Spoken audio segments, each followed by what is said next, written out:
Olá pessoal, sejam bem-vindos a mais um episódio do Circuito pela Vida.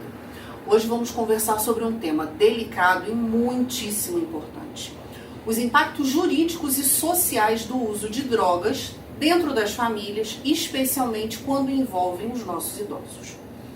Para isso, estamos recebendo aqui a Adriele Gama, fundadora da Adjur VR, escritório de advocacia e psicologia jurídica. A Adriele atua desde 2004 na área jurídica. Foi coordenadora de assistência jurídica na Secretaria de Assistência Social de Volta Redonda. Atuou como vice-presidente da OAB aqui da cidade. É membro do Conselho Consultivo da Casa da Criança e do Adolescente. E também é pós-graduada em Direito do Trabalho, Direito Previdenciário e Psicologia Jurídica. Adriele, seja muito bem-vinda. Estou muito feliz com a sua presença aqui com a gente. Eu também. Estou muito honrada por estar aqui. É um tema de imensa relevância e, como diz, é um circuito pela vida. Enquanto nós estivermos vivos, esse circuito precisa funcionar e está funcionando muito bem aqui com você à frente desse trabalho maravilhoso. Muito obrigada. Que bom, Adriele. Adriele, para começar então essa nossa conversa, eu gostaria que você pudesse falar um pouco sobre qual o cenário familiar mais comum que você observe idosos com familiares que estejam envolvidos na dependência química. De toda a minha trajetória, o que eu mais encontrei foi uma sobrecarga. A gente tem aquela ideia de que as pessoas idosas elas são muito comprometidas com o que fazem. E essa geração de hoje, elas não estão muito nessa vibe, como diz meu filho, né? Uhum. E aí há uma sobrecarga imensa, emocional, financeira. Né? O abuso, ele é quase que automático. Os filhos se separam, eles voltam para onde? Para casa dos pais. A vida não dá certo, o ponto de apoio é a família. Só que aí tem que ver qual é o liame entre, né, o amor familiar realmente para esse resgate, de retomar uma ajuda provisória e o abuso. Isso se confunde. Eu vejo muito esse cenário com a terceira idade hoje, dentro das pessoas às quais eu atendo. Essa sobrecarga emocional, psicológica, afetiva. Porque os pais amam, né? É uma violência amorosa, muitas das vezes, por excesso de amor mesmo, cuidado. Sim, em muitos momentos eles não sabem como ajudar esse filho, esse neto que retorna para o seio familiar. A gente tem visto muito isso dentro dos casos que temos atendido aqui pelo projeto e a dificuldade mesmo de não entrar num processo de codependência. Né? Porque por isso a gente observa principalmente o prejuízo financeiro na vivência desses idosos. É uma sobrecarga financeira. A gente está num país em que o salário mínimo mal dá para se sustentar. Apesar da Constituição Federal nos trazer um salário mínimo de sobrevivência, o idoso ele tem despesas médicas, muitos pagam às vezes até aluguel, e aí o filho retorna e tem essa sobrecarga financeira que ele deixa, né, de cuidar dele mesmo para cuidar desse familiar que retomou essa ajuda necessária. Porque também não vai deixar um filho na rua, tá? Mas existem muitos abusos. Tem filho que retorna para casa e é um ponto de apoio. Mas tem muitos filhos e netos que estão, de fato, abusando financeiramente dos idosos. Sim. Nós já chegamos a ter casos de conhecimento de idosos que tinham a sua vida financeira estável, mas que pós o período pandêmico chegaram a vivenciar situações de fragilidade que envolviam uma dificuldade de adquirir os próprios medicamentos para sua sobrevida e relacionados a um familiar ou outro que pudesse estar com algum tipo de dívida, de acordo com o consumo das drogas, e esse familiar lançar mão, né, do olhar pela sua própria saúde para poder suprir essa necessidade desse familiar. E a gente percebe isso como um abuso muito grande, infelizmente, né? Nós podemos, inclusive, chamar de que isso também é uma pandemia. Uma pandemia que você destrói o emocional de quem você mais ama às custas do próprio salário dela, né? Esse desvio, essa dor, ela está muito, muito frequente hoje na sociedade. Sim, com certeza. E dentro desse olhar, Adriele, a questão da responsabilidade financeira, né, voltada a esse dependente, eles em muitos momentos acabam se percebendo coagidos ou até ameaçados, né, pelo tráfico. E em que aspecto jurídico isso pode contribuir na defesa do olhar por esse idoso? Você diz na defesa do idoso em que sentido? Em relação a esse tipo de abuso financeiro. Do tráfico? Do tráfico diretamente a gente tem uma situação muito delicada, né? Mas em relação a esse familiar ter esse... Quando o idoso ele é responsável financeiro por um dependente, né? Mas ele está se sentindo coagido ou até mesmo ameaçado, o que juridicamente pode ser feito por esse idoso? Sim, essa coação ela pode ser tanto pelo ente familiar ou por terceiros, né? Por exemplo, um traficante, ele pode sim ameaçar alguém da família para pagar uma dívida de droga. O que o idoso tem que fazer? Tem que pedir ajuda, ele tem que buscar os canais oficiais de ajuda. Muitos têm vergonha, não vão buscar essa ajuda, mas a delegacia de Volta Redonda, a 93ª delegacia, ela tem dentro dela um setor que é o NUAI, que é o Núcleo de Atendimento à Pessoa Idosa, e ali o idoso ele vai ser acolhido por uma equipe multidisciplinar, temos psicólogo lá, além da Guarda Municipal, que ele vai contar, ele pode ali contar o seu problema, ele não necessariamente precisa sair dali com um boletim de ocorrências, mas ele pode ali entender e buscar uma ajuda diante do problema que ele está vivendo, principalmente se for uma ameaça, porque a ameaça é uma tipificação criminal e que precisa de fato de ter uma queixa-crime, né? Não pode deixar de denunciar.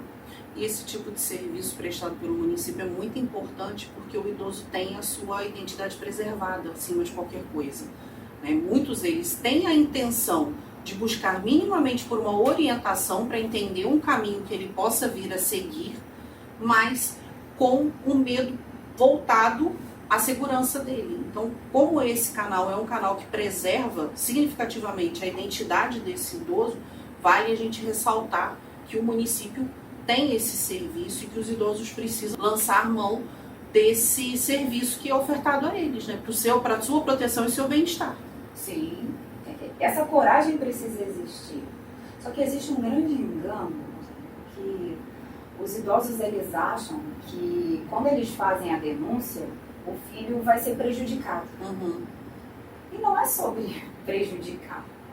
É criar ali um limite dentro da legalidade de proteção. Sim. Um diálogo é muito importante. A patrulha do idoso, quando ela faz uma visita e que o parente que está ali, um abusador financeiro, psicológico, moral, que a violência ela é de toda forma, né? Ela vem fantasiada de várias formas. Não precisa necessariamente ser a física. Quando o idoso ele escuta, você não serve mais para nada, ele está sofrendo uma violência psicológica. E aí, quando a patrulha do idoso ela chega com o objetivo de buscar informações de como aquele idoso está. Então, é garantia de direitos para que ele tenha uma vida saudável, uma qualidade de vida. Hoje todo mundo quer ver muito, né? Com certeza. Todo mundo, ninguém fala assim, meu sonho é morrer com 18 anos, com 20 anos. A gente quer morrer velhinho. Então, para morrer velhinho, tem que morrer com qualidade. Claro. A gente tem que ter aí um longo tempo de vida com muita qualidade. E eles chegam, eu brinco com eles que eles adquiriram sobrepeso. Eu não vou dizer que eles engordaram. Foi um sobrepeso. Porque os idosos, eles são muito carinhosos. Eles são acolhedores. Então, a patrulha chega, eles recebem um carinho tão grande, eles são tão bem recebidos, que não fica só na água, tem um café, tem sempre um bolo, isso quando nós chamamos para almoçar e jantar. Né? Eles são muito acolhedores. E só dos vizinhos, os familiares, verem que o idoso está sendo cuidado através de uma assistência pública, né? Eles já identificam assim, opa, tem gente cuidando. Isso é uma rede de proteção e eles precisam acessar isso sem medo. A gente tem mais é que levar essas informações o máximo possível para que eles acessem de fato, sem medo, como diz a frase, né? Sem medo de ser feliz. Exatamente. Essa é a nossa intenção, que eles não tenham medo de forma e hipótese alguma de ser felizes, né? O Estatuto do Idoso, ele prevê a proteção específica voltada à violência patrimonial. E a gente sabe que essa tem sido muito despertada nesse contexto da nossa conversa. Como isso pode ser aplicado em situações dentro da família? A gente tem as orientações da patrulha do idoso, mas além disso, o que mais pode ser feito? Então, eu até trouxe aqui o Estatuto da Pessoa Idosa. A gente, lá na Secretaria de Ordem Pública, a gente faz uma palestra que tem uma dinâmica muito bacana, que o Coronel Henrique fala sobre a parte de segurança, eu entro falando sobre legislação, a Beth faz um teatro em que uma idosa é maltratada pela própria filha, e isso gera uma comoção muito grande entre eles. E no final, o G do Carmo, ele faz uma música falando sobre a importância da alegria, da motivação, da sintonia, tudo trazendo um contexto dentro da musicalidade. Nós levamos isso para todos os grupos de convivência e também, tanto da assistência social, através dos CRAs, como da SMEL, Esporte e Lazer. E, por incrível que pareça, o Estatuto tem mais de 20 anos. E quando a gente faz uma pergunta, e eu faço isso, eu levanto essa polêmica, eu pergunto para eles aqui, quem aqui conhece o Estatuto da Pessoa Idosa? Um ou dois levantam a mão. E aí eu pergunto, quem já leu? E eu falo que o que te tira da dor é o conhecimento. Com certeza. Quando às vezes as pessoas procuram um advogado e elas entendem como que elas vão resolver aquele problema, que tem saída, que existe legislação pertinente àquele caso, que vai ajudar ela sai do ponto de dor. E o conhecimento hoje, buscar o conhecimento, são 118 artigos. O conhecimento hoje é fundamental. O Estatuto, inclusive, ele separa o 80 mais, né? O 80 mais, ele tem preferência do 60 mais. Hoje, se você for olhar uma pessoa de 60 anos, ela nem parece idosa. Sim. Ela parece uma jovem. Então, nós estamos tendo mais tempo de vida e com mais qualidade de vida, obviamente. Quando eu falo para um idoso, 60, tá? Vou falar 60. Ele tem condições de ler e entender muito bem. Claro. Muitos estão trabalhando e desenvolvem excelentes trabalhos. Então, acho que assim, a maior rede de proteção disso tudo vai começar, o start vai ser a educação, o conhecimento. É de suma importância. Com certeza. E aí eu chamo a atenção de vocês, né, de 60 a mais. Conheçam o Estatuto da Pessoa Idosa. É muito importante para a garantia dos seus direitos. Isso aí, tá aqui. São só 118 artigos. Pouca coisa, uma leitura curta, e a gente gosta de fazer várias leituras. Essa é só mais uma para agregar no nosso conhecimento, né, Adriele? Com certeza. A dependência financeira do idoso, né, Adriele, relacionada à aposentadoria ou ao benefício que ele recebe, esse valor é utilizado indevidamente. E quando isso é utilizado, né, indevidamente, como pode ser feita alguma denúncia? Há possibilidade dele reaver a quantia? Porque a gente tem percebido vários casos agora de muitos golpes que têm envolvido as pessoas idosas, né? Isso é uma temática que a gente vê que também é importante, mas também a gente tem a questão que está relacionada à dependência química de alguma pessoa próxima. A gente sabe que dentro da dependência química a gente não tem esse retorno, mas dentro dessas outras possibilidades, né, dessas outras situações que têm lesionado os nossos idosos financeiramente, a gente tem a possibilidade de buscar alguma alternativa para ele reaver esse valor? Tem. Eu vou buscar até aqui, que eu sou uma apaixonada por lei, e eu faço uma brincadeira nas palestras, porque no Estatuto ele tem a parte dos crimes em espécie, que é a partir do artigo 95. E quando a gente vai lá para o 102, olha que interessante, né? Ele diz assim, e aí eu já vou dar aqui o spoiler da legislação, né? Deixa eu tirar essa folha. Claro. Ó, o artigo 102 ele diz, apropriar-se ou desviar bens, proventos, pensão ou qualquer outro rendimento da pessoa idosa, dando-lhe aplicação diversa à sua finalidade. Para que serve o benefício, o provento, o salário, o dinheiro do idoso? Para ele. Exclusivamente para o cuidado dele. Sim. Então a legislação fala que quando essa renda do idoso, ela tem um desvio da sua finalidade, que é o sustento do idoso, ele incorre em crime. Aí vem a pena de reclusão de 1 ano a 4 anos e meio. O que acontece? Ele precisa entender que isso é crime, porque quando um parente, qualquer pessoa, não vou dizer nem parente, depois eu vou até te contar uma história aqui, que a vizinha, ela pegava o salário do idoso. Quando uma pessoa, ela desvia o teu salário, você sendo idoso, isso é crime, ele tem obviamente que denunciar. Essa denúncia ela pode ser feita no CREAS, ela pode ser feita no próprio CRAS, assim, para que ele possa ter uma orientação sociojurídica, tá? O CRAS ele tem assistência jurídica, social. O advogado social ele não vai fazer processo, mas ele vai te dar ali uma orientação de qual caminho percorrer. Tem o online na delegacia, tem o CREAS. Então são muitos canais que eles podem acessar e não deixar isso passar. Porque hoje a gente fala de um empréstimo para um filho. Mas e os empréstimos fraudulentos? Sim. Que são enviados através de link.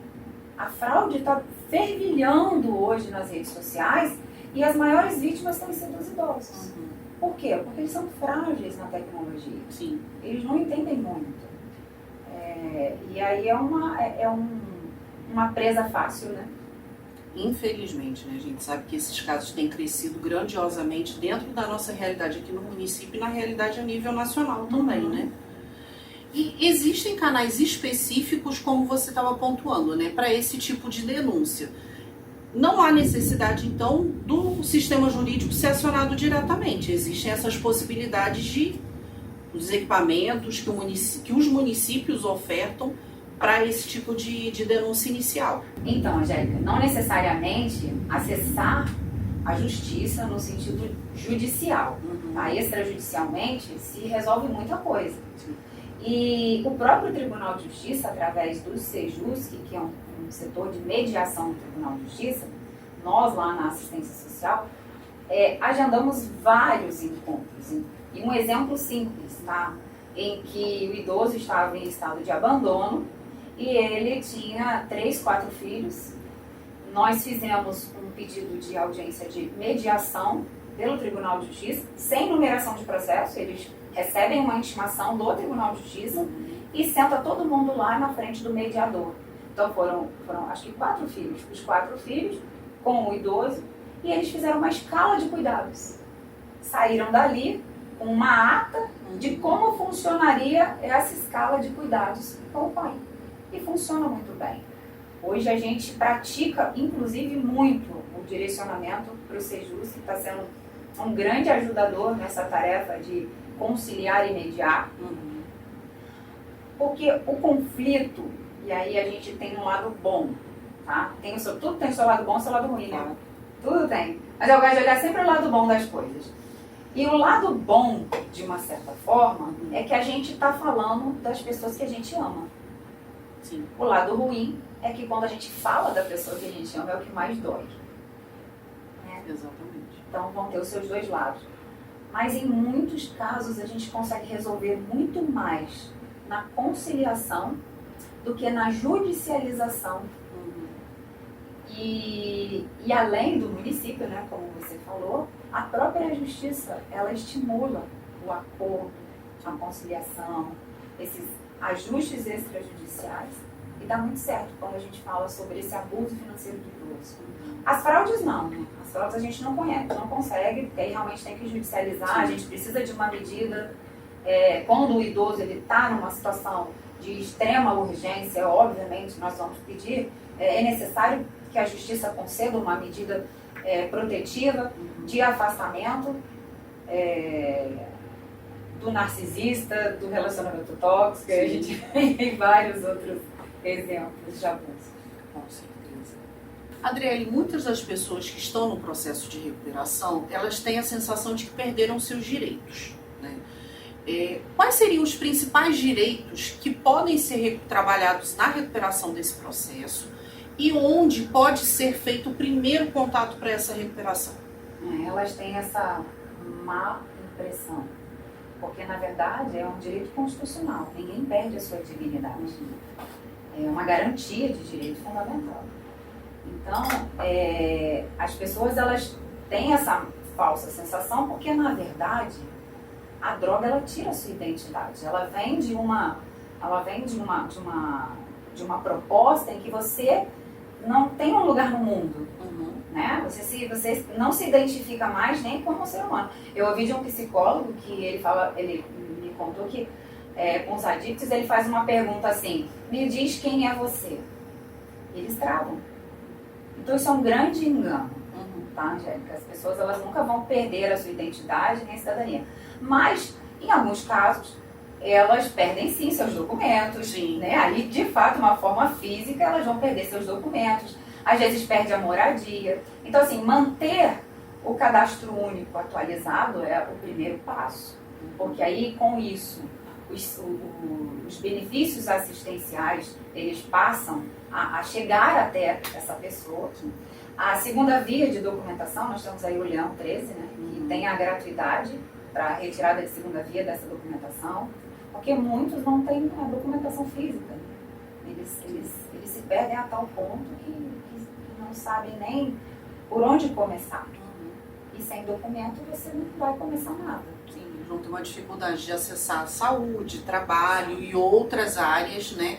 Para quem principalmente está no processo de buscar recomeçar, ou, como eu tenho falado em muitos momentos, esse processo de ressignificação da vida, né? Então ele precisa ter todos esses direitos garantidos, e nós sabemos que enquanto cidadão eles têm, né? Mas eles precisam buscar orientação.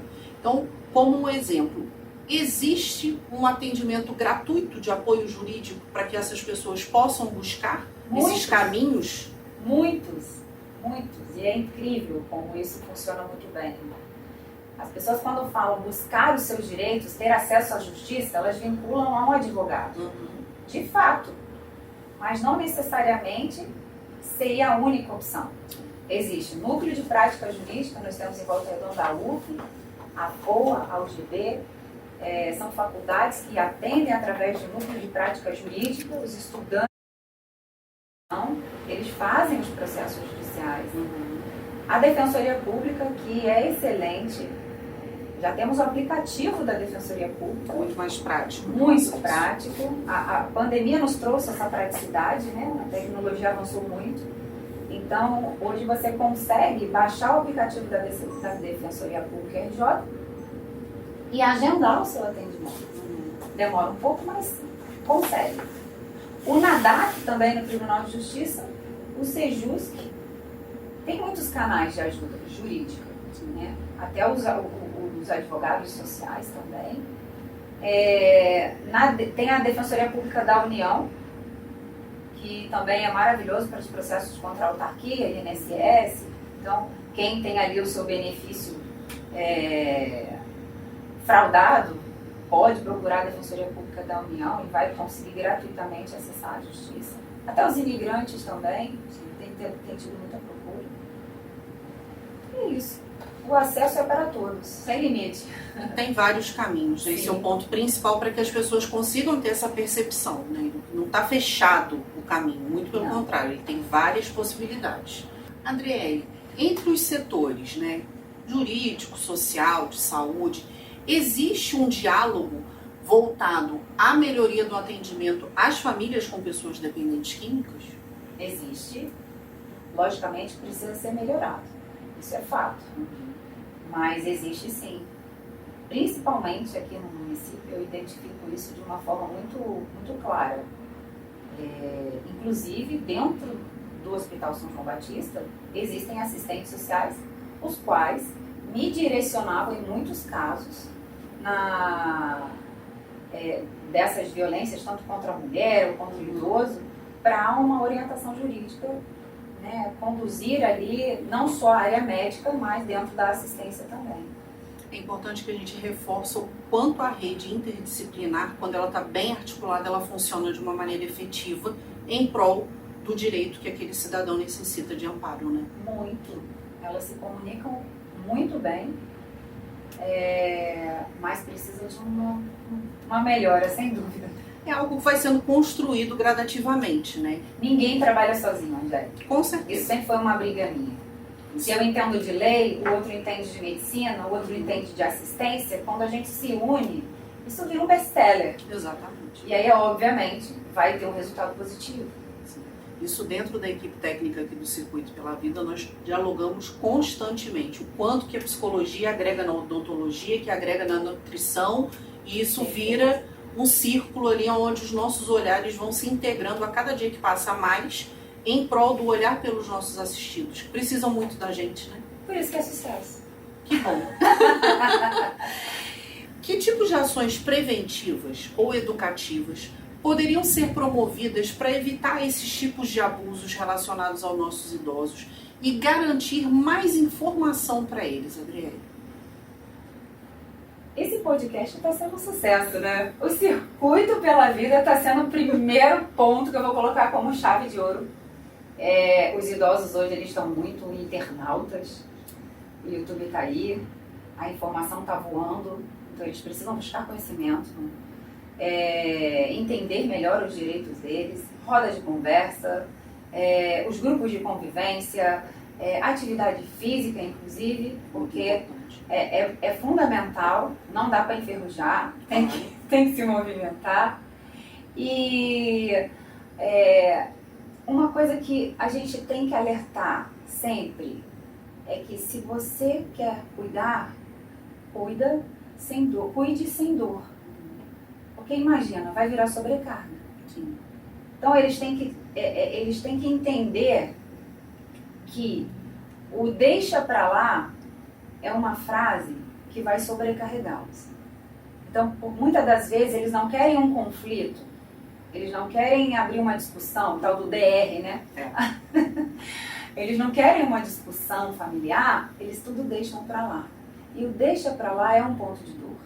Porque vai vir a sobrecarga, vai vir o abuso e eles vão se sentir cada vez mais oprimidos e infelizes e adoecidos.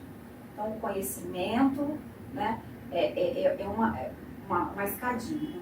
É o conhecimento e depois você se torna livre daquele cárcere do desconhecimento, entender que é primeiro eu, depois o outro, porque ele já cumpriu a etapa. Né?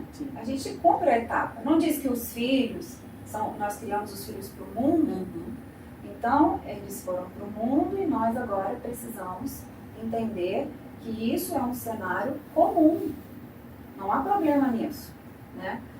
E tirar o ponto de dor, porque existe muito essa questão da somatização, né? As pessoas elas veem o problema delas como algo tão grande que elas não conseguem enxergar o que está tão simples na frente dela. Então, para mim, o melhor de todos, o top 10 é o conhecimento.